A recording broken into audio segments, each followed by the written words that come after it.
नमस्कार दोस्तों, स्वागत है आपका बुक सीरीज हिंदी में, जहां हम आपके लिए लाते हैं जिंदगी बदल देने वाली किताबों की कहानियां, आसान भाषा में दिल से जुड़ी हुई।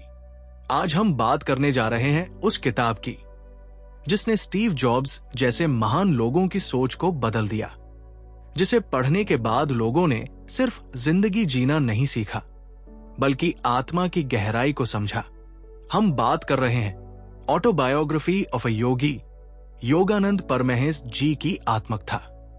और अगर आप भी अपने भीतर की दुनिया से जुड़ना चाहते हैं तो इस वीडियो को अंत तक जरूर देखें। पहली सीख, सच्ची जिज्ञासा ही आत्मा की पहली सीढ़ी है। आरव एक ऐसा लड़का था जो बाहर से तो बहुत सामान्य था। स्कूल जाता, दोस्तों से हंसी मजाक करता, लेकिन उसके भीतर हमेशा एक सवाल घूमता रहता था। क्या यही जीवन है? खाना, सोना, काम करना और फिर मर जाना? कभी कभी वो छत पर बैठा आसमान को देखता और सोचता, क्या कहीं कोई भगवान है? क्या मेरी आत्मा वाकई अमर है? पर इन सवालों के जवाब कोई नहीं देता था। न स्कूल, न घर। एक दिन उसके हाथ एक किताब लगी, ऑटोबायोग्राफी ऑफ अ योगी। जैसे ही उसने पढ़ना शुरू किया, उसका मन ठहर गया, क्योंकि पहली बार किसी ने उसकी जैसी ही जिज्ञासाओं को शब्द दिए थे। उसने जाना कि परमहंस योगानंद जी बचपन से ही ईश्वर को ढूंढने के लिए बेचैन थे। वो भी आरव की तरह थे, सवालों से भरे हुए। लेकिन उन्होंने उन सवालों को दबाया नहीं, बल्कि उन्हें अपनी खोज का रास्ता बना लिया। उन्होंने कहा था, जब आत्मा भीतर से ईश्वर को पुकारती है तो सारा ब्रह्मांड जवाब देने लगता है। आरव को समझ आ गया कि जिज्ञासा कोई कमजोरी नहीं है, ये तो आत्मा की पुकार है। उस दिन से उसने हर छोटे पल में ईश्वर को खोजना शुरू किया। चुप बैठकर ध्यान में, फूलों की खुशबू में और हर सांस में। सीख, सच्चा खोजी वही होता है जो सवालों से डरता नहीं बल्कि उन्हें रास्ता बनाता है। जिज्ञासा ही तुम्हें उस मंजिल तक ले जाती है जहां आत्मा को उसका असली घर मिलता है। दूसरी सीख, सच्चा गुरु आत्मा की पुकार सुनकर आता है। आरव को अब ये तो समझ आ गया था कि उसे ईश्वर की तलाश है, पर उसे ये नहीं पता था कि आगे कैसे बढ़े। उसने कई किताबें पढ़ी, कई वीडियो देखे, लेकिन मन का भटकाव खत्म नहीं हुआ। वो सोचता, काश कोई ऐसा मिल जाए जो मेरा हाथ पकड़े और मुझे रास्ता दिखाए। एक दिन उसने ऑटोबायोग्राफी ऑफ अ योगी के उस हिस्से को पढ़ा जहां योगानंद जी अपने सच्चे गुरु श्री श्री युक्तेश्वर गिरी से पहली बार मिले थे। वो क्षण बहुत सामान्य लग सकता था, एक भीड़ भरे बाजार में हुई वो पहली मुलाकात। लेकिन योगानंद जी की आत्मा ने उसी पल पहचान लिया, यही है मेरे सच्चे गुरु।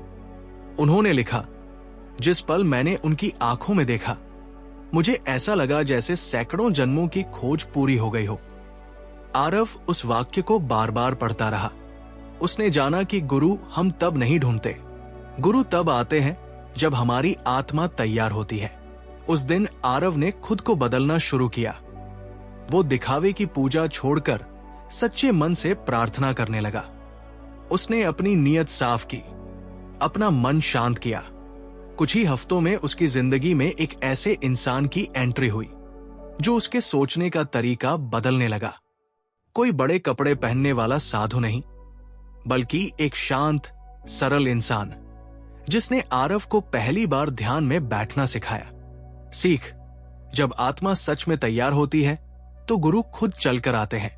गुरु मिलते नहीं, पहचाने जाते हैं। तीसरी सीख, ध्यान आत्मा की आवाज सुनने की कला है। अब आरव धीरे धीरे बदल रहा था।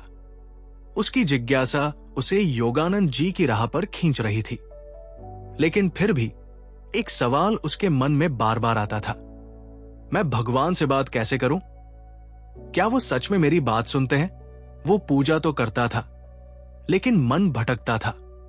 कभी मोबाइल की आवाज, कभी मन की उलझने, कभी थकावट, और उसकी प्रार्थना अधूरी रह जाती। फिर एक दिन उसने ऑटोबायोग्राफी ऑफ अ योगी में वो अध्याय पढ़ा जहां योगानंद जी ने ध्यान के बारे में लिखा था।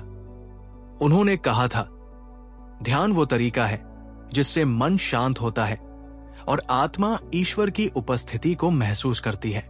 योगानंद जी जब ध्यान में बैठते थे तो घंटों तक स्थिर रहते।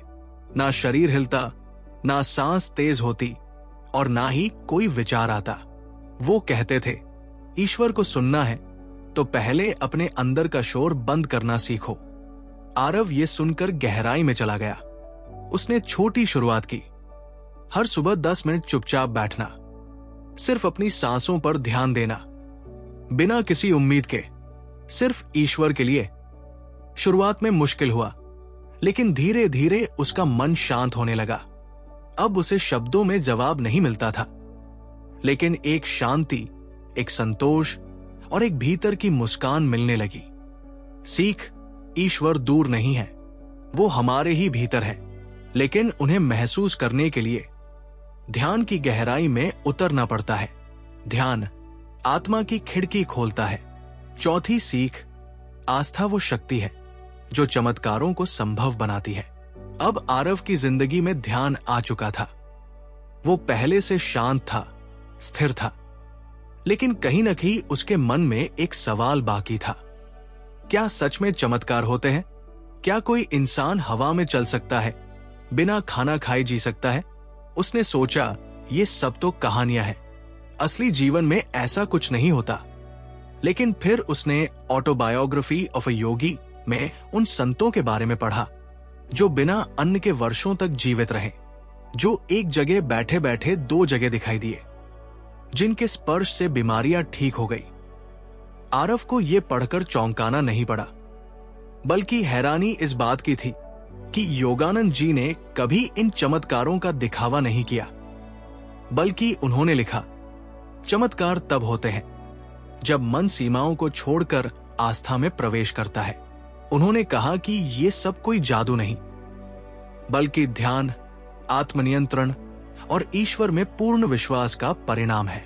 आरव ने समझा कि आज के दौर में हम विज्ञान को ही सब कुछ मानते हैं, लेकिन आस्था वो विज्ञान है जिसे न मापा जा सकता है, न तौला, बस महसूस किया जा सकता है। उसने अपनी छोटी छोटी इच्छाओं के लिए प्रार्थना शुरू की, ईमानदारी से, विश्वास के साथ। धीरे धीरे वो महसूस करने लगा कि ब्रह्मांड जैसे उसके मन की बातें सुन रहा है।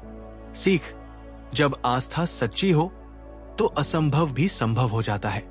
चमत्कार तब नहीं होते जब हम मांगते हैं, चमत्कार तब होते हैं जब हम भरोसा करते हैं। अगर आपको ये वीडियो पसंद आया हो तो लाइक जरूर करें, अपने दोस्तों के साथ शेयर करें और ऐसे ही जीवन बदलने वाली किताबों के लिए हमारे channel a book series Hindi को सब्सक्राइब करें। ध्यान दीजिए, किताबें केवल पढ़ने के लिए नहीं होती, वे आत्मा को जगाने के लिए होती है।